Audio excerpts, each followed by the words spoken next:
Well, High Commissioner Vollebeck, Your Excellencies, all around this room, Mr. Stoikovsky, Mr. Zeloki, and ladies and gentlemen, as you, Mr. Vollebeck, already said, this is the first time, actually, the Max van der Stoel Award is being presented since Max van der Stoel passed away last April. Max van der Stoel was once interviewed, let me say that to you all, about the quote-unquote quiet diplomacy for which he was so well known. And Max van der Stoel, in his typical way, replied, "I'm not just quiet."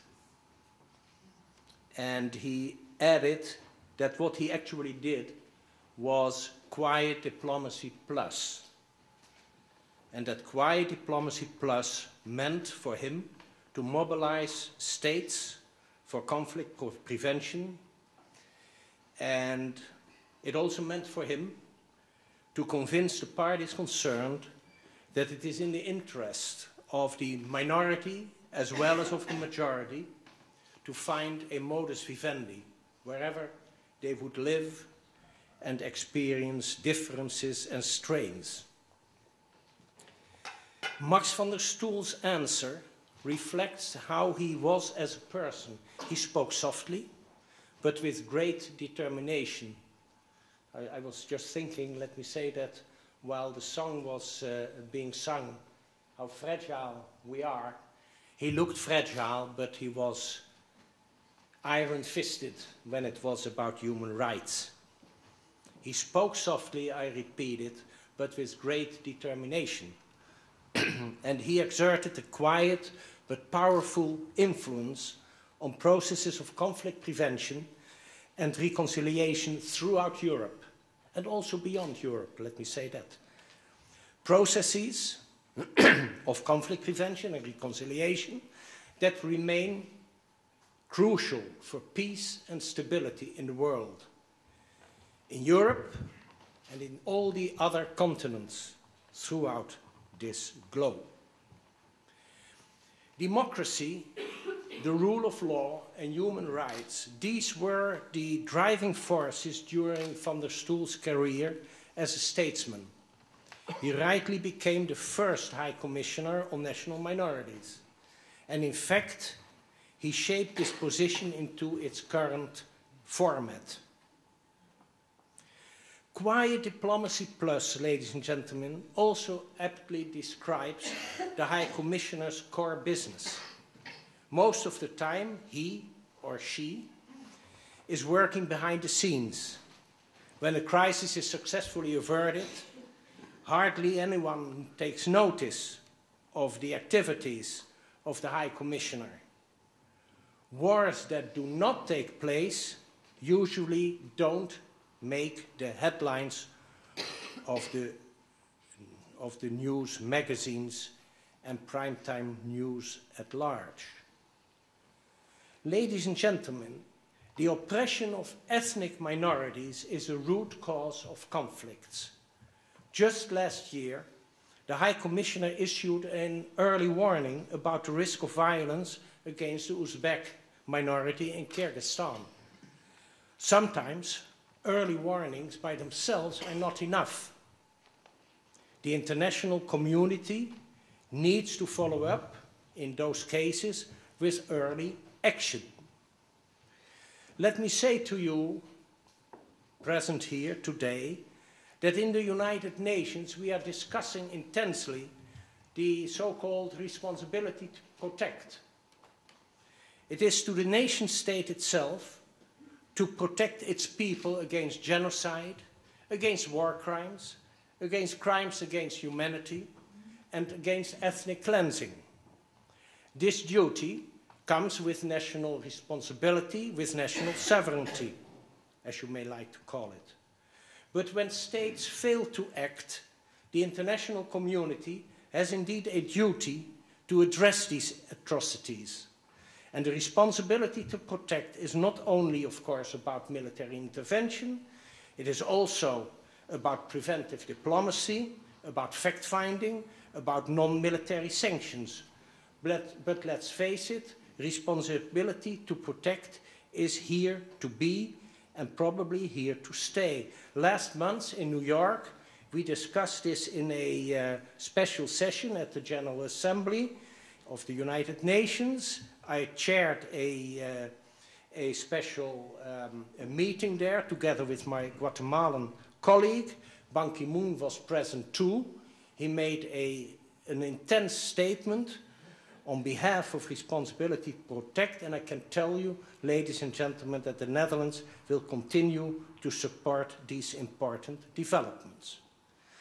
Ladies and gentlemen, in 2001, the Dutch Ministry of Foreign Affairs established the Max van der Stoel Award for persons or organizations that improve the position of national minorities in the OSCE countries. And in that same year, Max van der Stoel himself was appointed the OSCE Special Envoy to Macedonia. He successfully mediated, it has already been mentioned, in the conflict between the Macedonian majority and the ethnic Albanians. Now, there we are. It gives me then great satisfaction that now, exactly 10 years later, the Nansen Dialogue Center Skopje is receiving the Max van der Stoel Award. Not just because it is based in Macedonia, but for the very fact that the center's work embodies the very spirit of Max van der Stoel. It has already been said by you, Mr. Vollebeck. Max van der Stoel saw education as a key to improving equality and interaction between ethnic groups. I would add to it between whatever groups we may consider. Not only ethnic, also racial groups, religious groups, and what have you. Max van der Stoel therefore recommended the establishment of a university in Tetovo, a town with an ethnic Albanian majority, and his plea, man of action, led to the establishment of the Southern Eastern European University. And the lectures over there at that university are delivered in Albanian, in Macedonian, and in English. And it has a strong focus, for that matter, on inter-ethnic cooperation. The Nansen Dialogue Center Skopje, for its part, promotes dialogue among students, among young politicians, NGO representatives from various ethnic backgrounds, important by itself. In recent years, it has focused on integrated education at primary and secondary schools. We saw it in the documentary. In 2008, it opened its first integrated bilingual primary school. Since then, its model has been extended to primary as well as secondary schools across Macedonia, a formidable achievement. By focusing on integrated education, the center actually continues Van der Stoel's legacy. So, ladies and gentlemen, there we are. It's now my pleasure to congratulate Mr. Trojkovski and Mr.